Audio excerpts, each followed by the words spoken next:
আগমন আগমন করছে পবিত্র মাহে রবিউল আউয়াল, যে মাসে প্রত্যেক বিশ্বের আনাচে কানাচে থাকা ইমানদার মুসলমান মুমিন মুসলমানেরা খুশি প্রকাশ করে আনন্দিত হয় এবং আবু জেহেল, আবুল আহাব, উতবা, সায়বা এদের উত্তরসূরিরা ব্যথিত হয়, দুঃখিত হয় এবং তাদের শরীরের মধ্যে বছরের প্রথম অ্যালার্জির সৃষ্টি হয়।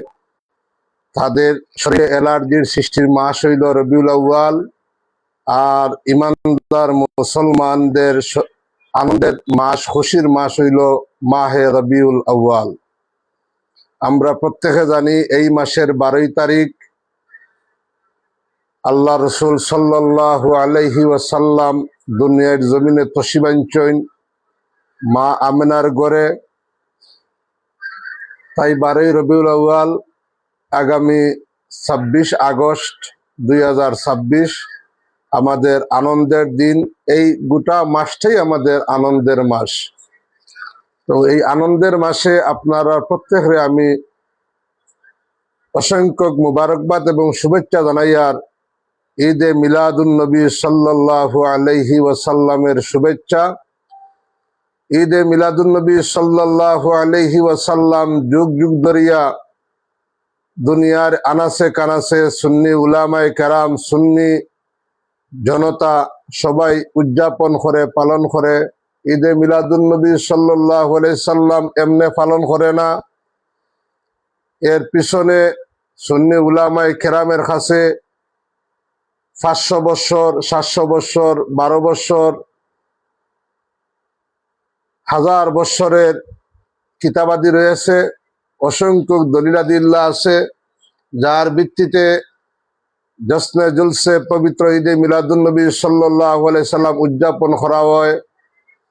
কিন্তু আফসোস এবং পরিতাপের বিষয় হইল যারা অন্ধ, যে অন্ধরা চোখে দেখে না, যেমন ফেসা অন্ধ, হে যখন সূর্যের আলো যখন সকালবেলা উদিত হয়, লাল আলোর কিরণ দেখিয়া ফেসায় চোখ বন্ধ করিলায়, বন্ধ করিয়া কয় গোটা দুনিয়ায় আজকে অন্ধকার। কারণ সে যে চোখ বন্ধ করছে, তার চোখ বন্ধ করাতে দেখে গোটা দুনিয়ায় অন্ধকার। বেদাতি মোল্লাদের পিছনে পড়ার কারণে যে ছাত্ররা লেখাপড়া করে, বেদাতি হুজুরেরা যখন কয় ঈদে মিলাদুন নবী বলতে কিচ্ছু নাই, ঈদে মিলাদুন নবী বলতে কোনো কিছু নাই, এগুলা বেদাত। তো এরাও কিতাবাদি রিসার্চ করে না, কিতাবাদি গবেষণা করে না, এগুলা পড়াশোনা না করিয়া তারাও বেদাত শিখিয়া বই দিছে। ঈদে মিলাদুন নবী সাল্লাল্লাহু আলাইহি সাল্লাম উদযাপন করা এটা আল্লাহর নির্দেশ। আল্লাহ রাব্বুল আলামিন ফরমায়েন, কুল বিফাদলিল্লাহি ওয়া বিরাহমাতিহি ফাবিযালিকা ফালইফরাহু। তোমরা আমি আল্লাহর দেওয়া, আল্লাহর পক্ষ থেকে কুল বিফাদলিল্লাহি, তোমরা ফজল পাইছো, ওয়া বিরাহমাতিহি, আমি আল্লাহর পক্ষ থেকে তোমরা রহমত পাইছো। যে এই রহমত নবী মুহাম্মদুর রাসূলুল্লাহ সাল্লাল্লাহু আলাইহি সাল্লাম, ওয়া মা আরসালনাকা ইল্লা রাহমাতাল লিল আলামিন। আল্লাহ পাক রব্বুল আলামিন তান হাবিবরে কুল কায়নাতুল লাগি রহমত হিসাবে সৃষ্টি করছেন। তাই হুজুরে পাক সাল্লাল্লাহু আলাইহি সাল্লাম কুল কায়নাতুল লাগিয়া রহমত। আল্লাহ কইন তোমরা আমি আল্লাহর পক্ষ থেকে ফজল পাইছো এবং রহমত পাইছো, ফালইফরাহু, এর উপরে তোমরা খুশি প্রকাশ করো। ওই যে 12 রবিউল আউয়াল আমরা র্যালি করি, আনন্দ উৎসব করি, আনন্দ মিছিল করি, এটা আল্লাহর দেওয়া এই কোরআনে কারিম থেকে আমাদের পাওয়া আয়াত কারিমার অংশ। তাই আমরা 12 রবিউল আউয়াল আনন্দ প্রকাশ করি, খুশি করি। আল্লাহর সৃষ্টি জগতের মাঝে যতটা নিয়ামত আছে, প্রত্যেক নিয়ামতের মাঝে সবচেয়ে শ্রেষ্ঠ নিয়ামত নবী মুহাম্মদুর রাসূলুল্লাহ সাল্লাল্লাহু আলাইহি ওয়াসাল্লাম উম্মতের লাগিয়া শ্রেষ্ঠ নিয়ামত। মুহতারাম হাজিরিন, এই নিয়ামত বরকতপূর্ণ মাস, যে মাসে বেশি বেশি করে আমরা সালাত আর সালাম পাঠ করতাম, মিলাদ শরীফ পড়তাম, বেশি বেশি করিয়া দুরূদ শরীফ পড়তাম, যে মাসও দুরূদ শরীফ পড়লে অনেক ফায়দা, বেশি বেশি করে দুরূদ পড়তাম, মিলাদ শরীফ পড়তাম, সালাত আর সালাম পাঠ করতাম। এই পবিত্র মাসও আরেকটা জিনিস আপনাদের সামনে আমি উপস্থাপন করতাম সাইয়ার। বিগত আওয়ামী লীগ সরকারের আমলে আমরা দেশের মাঝে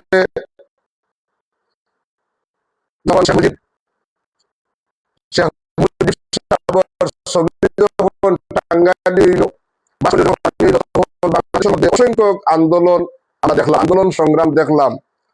ভাস্কর্যের বিরুদ্ধে অনেক সুচ্চার এর লাইনে সর্বপ্রথম কাতারে ছিল আমরা বাংলাদেশের সুপরিচিত মুখ মৌলানা মামুনুল হক সাহেব সহ গড় অসংখ্য উলামায়ে কেরাম হল আসলা। হ্যাঁ, আমরা প্রত্যেক ভাস্কর্যের বিরুদ্ধে, মূর্তির বিরুদ্ধে।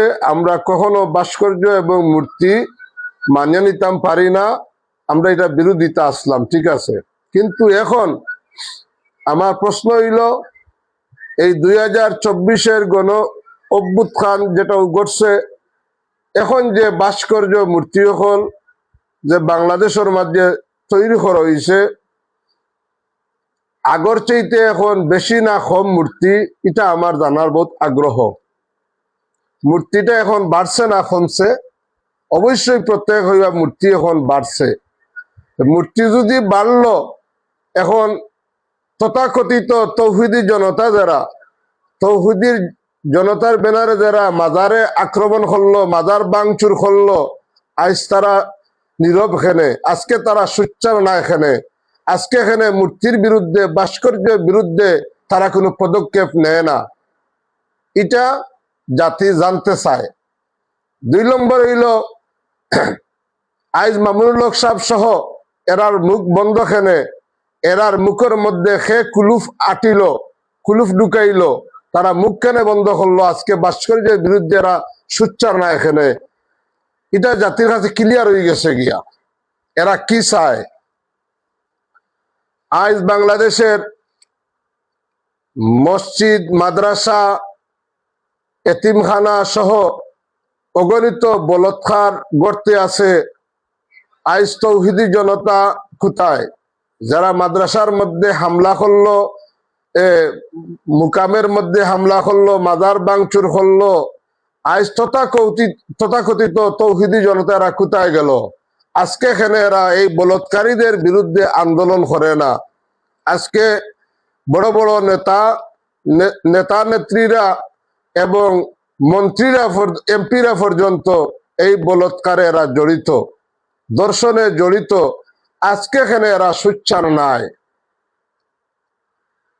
এটা জাতির কাছে ক্লিয়ার হয়ে গেছে এরা কি চায়, তাদের উদ্দেশ্য কি। আজ আস্থা বাংলাদেশ মূর্তি ভরপুর, বিভিন্ন জাতের মূর্তি, বিভিন্ন ডিজাইনের মূর্তি, কুপ্রথা, আজ দেশ ভরপুর। আজকে এরা নীরব।